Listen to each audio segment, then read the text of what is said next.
back to Reflect and Protect, martial arts for a fulfilled life. I'm your host, Kirsty Dixon, and today we're diving into a question that touches everything from the dojang to daily life.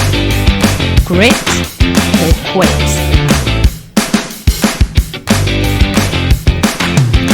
Why do we keep going when things get tough? And why do we sometimes walk away even from the things we love? We'll explore the science of grit, the reasons people quit, and how challenges can make us stronger, especially in the world of martial arts. I'll also share a personal story from my dance class days that taught me the value of sticking it out. Plus, I've got reflection prompts for you along the way. So grab a notebook or just a quiet place to think, and let's get started.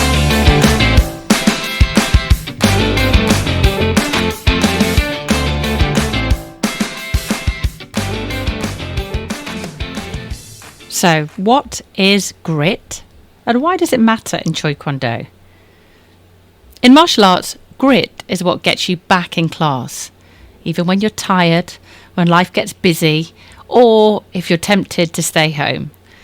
Psychologist Angela Duckworth defines grit as perseverance and passion for long-term goals.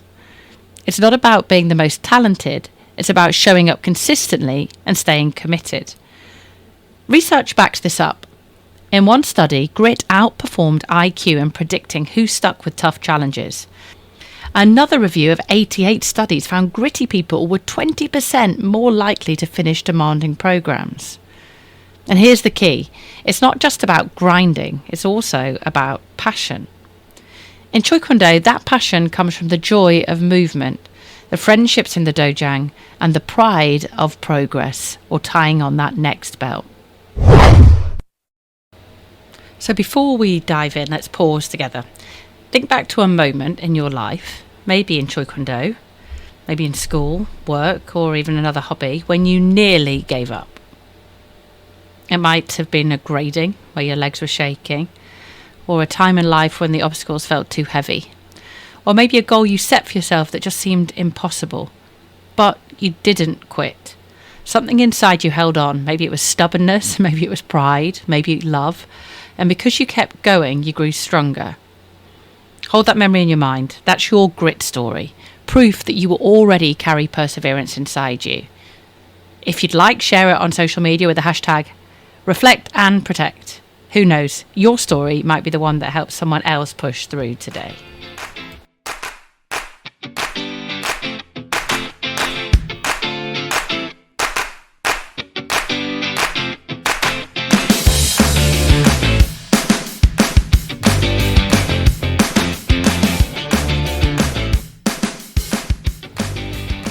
So why stick with something like Choi Kwon Do or any other long-term pursuit?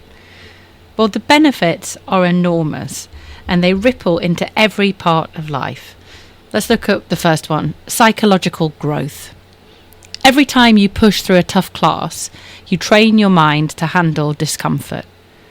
Research shows that persistent effort towards meaningful goals reduces anxiety and increases well-being. So grit builds emotional endurance. Benefit number 2, skill development. Skills compound like interest. So a student who trains consistently over months and years doesn't just improve their kicks, they sharpen their balance, their coordination, focus, confidence, and those spill into work, school, and home life. And long-term rewards. People who persist often reap opportunities others miss. Promotions, achievements, or simply the quiet dignity of knowing you kept a promise to yourself. But here's the truth. Sticking with it isn't always easy. So critics of grit warn us not to romanticise it. So grit can sometimes overlook real barriers like money, time, health, or family pressures. Sometimes showing up is genuinely harder for some people than others. And sometimes the brave thing isn't pushing harder, it's adapting. That's why grit, like everything, needs balance. Persistence is powerful, but wisdom tells us when to bend and when to stand firm. Reflection question. What's one benefit you've personally gained from sticking with a tough goal? Confidence? Discipline? Friendship? Joy? Drop us a note in the comments or share it with us on any of our social media channels. Hashtag reflect and protect, and let's inspire each other. Now, let's flip the coin. Why do people quit even when they seem to love something? Quitting is actually really common with hobbies all round. You've probably seen classmates in Taekwondo even drift away. Why does this happen? Well, I've got a few reasons. The first one is friction. So friction, even small obstacles like a longer commute or a change in job hours, a changing schedule, all of these things can really make attending feel harder. It's any level of friction. We're actually geared up for ease. That's why, people advise you to leave your trainers by the door in the morning if you want to go for a run, or only buying healthy food or putting unhealthier food on a higher shelf, because any level of friction makes us less likely to do it. So friction, first one. The second reason is present bias. So as humans, our brains crave comfort now. They're not really geared up for longer term thinking. So sometimes Netflix and a takeaway can feel more rewarding than travelling in the future and knowing what we will feel like after sweating through drills and how good that will actually feel in the longer term benefits. Third reason is fear of failure. Doubts creep in. What if I can't keep up? What if I'll never be good enough? People start to question their own abilities. And when they start to do that, that fear of failure can become all encompassing. And whether people acknowledge it or not, that can be a big reason why people quit. Another one that I think is really important and more relevant, and I've talked about this lots, is media habits. Social media trains us for quick dopamine hits, not slow progress.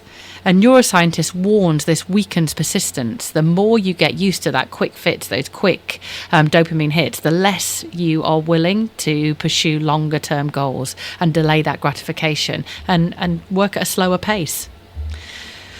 And the final one I've jotted down is overwhelm. Life changes, exams, parenting, new jobs, new responsibilities, all of these things split our focus. And when we have that, it can be really tiring, and fatigue makes quitting more tempting. As one behavioural expert put it, people default to quitting when change creates friction because the brain seeks the easy route. But quitting too soon often means missing out on the deeper rewards, the growth that only comes after persistence. And that brings me to a story of how I started to learn persistence at a very young age.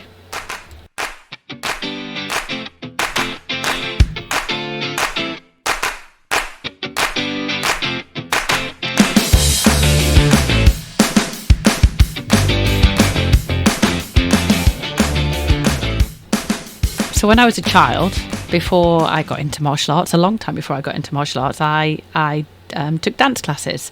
So I started with ballet and tap and moved on to jazz. And at the time in the 80s, it was disco before modern. And I absolutely loved it. And I kept it up for my whole childhood and through my teenage years. And it's something that I'm really proud of. However, here's the truth. I wanted to quit quite a few times. So I've spoken to my mum about this. Halfway through an 8-week block, so basically parents would have to enrol for 8 weeks at a time. And halfway through an 8-week block, I'd feel like I didn't want to go anymore, distracted by something else. I said, I don't want to go anymore. My mum had a really simple rule. So we've paid for this 8 weeks, so we're going to finish. Now, some people might think that that is like discipline for the sake of it. But by the end of those 8-week blocks, something magical happened. I'd rediscover my love for dance and I'd want to keep going. And again. So then my mum would sign up for another 8-week block. And this would happen a couple of times, that halfway through the 8-week block, I'd go, I don't want to go anymore. And my mum would say, we've got this agreement. I've paid for these 8 weeks. We'll talk again at the end of 8 weeks and see how you feel. And at the end of every single 8-week period, I really wanted to continue. It really highlighted that idea that Moods can be fleeting, and actually, in order to access the full deep benefits of engaging in an activity, you don't want to be buffeted by the tides of your change in moods. You want to see the bigger picture and have a look at the longer term goal, almost zoom out on your experience. And one memory really stands out, maybe not because I can remember it, but because my mum has relayed it to me many times. So I was 3.5. I was going to dance class. I think my auntie was there, or my cousins, and they weren't going in, they were going shopping, and I'd agreed that I was going to go into dance. But in that spur of the moment, going off with my auntie to the shop seemed much more fun than the dance class. So I asked my mum, I don't want to do it. My mum gently opened the door and nudged me inside and said, we had a promise, if we show up, you go in. She closed the door. I stayed. I danced. And eventually, I danced until I was 19, and part of me is still dancing now. And looking back, I really see the gift. If I'd quit at 3.5 because I fancied going to the shops, I would have missed out on years of joy, discipline, and self-discovery. It taught me something essential. Parents, mentors, teachers, sometimes they see the bigger picture. They see who we could become if we just kept going. There's a great quote by Thomas Edison, or attributed, but regardless, it's a great quote. A diamond is a piece of coal that stuck to the job. Reflection question. Think of a time you or your child wanted to quit because of a change or because of a mood. Did you push through? What did you discover by sticking it out? We'd love to hear. Share it with the hashtag #ReflectAndProtect or comment on this episode.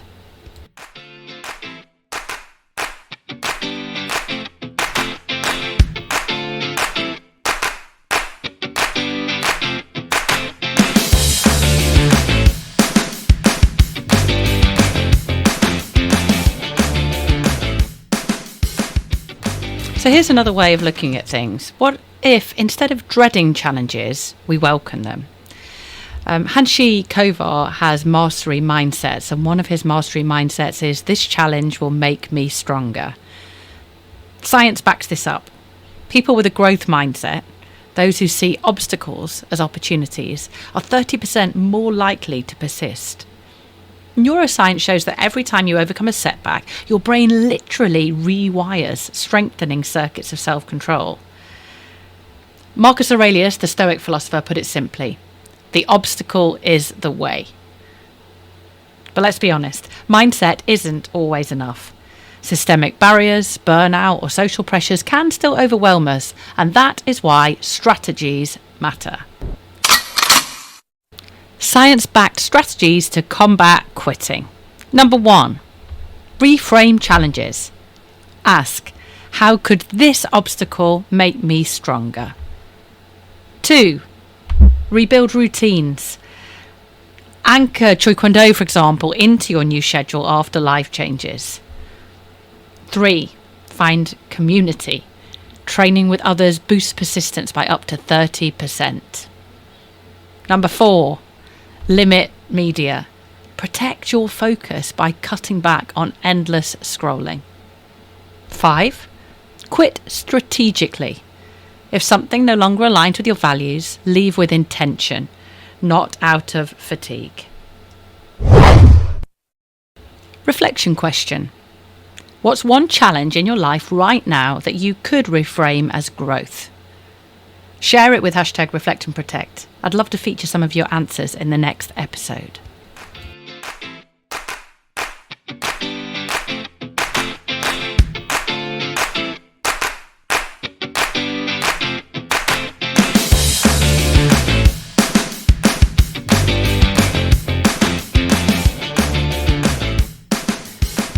So, where does all this leave us?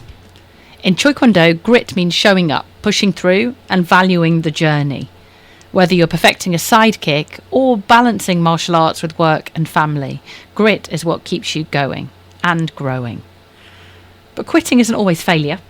As psychologist Susan David reminds us, true resilience is knowing when to grit and when to quit.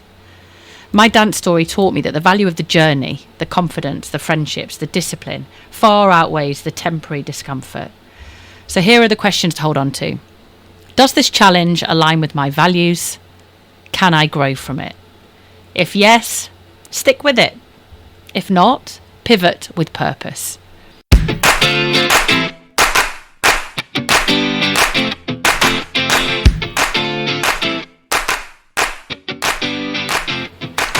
That's it for today's episode of Reflect and Protect. Keep training, keep reflecting, and share your grit and quit stories with the hashtag Reflect and Protect. I'm Kirsty Dixon, and I'll see you in the dojang. Now, I actually wanted to use Billy Ocean's When the Going Gets Tough to play us out, but I can't because of copyright. So just imagine it. Sometimes a little fun is the best reminder to keep moving forward.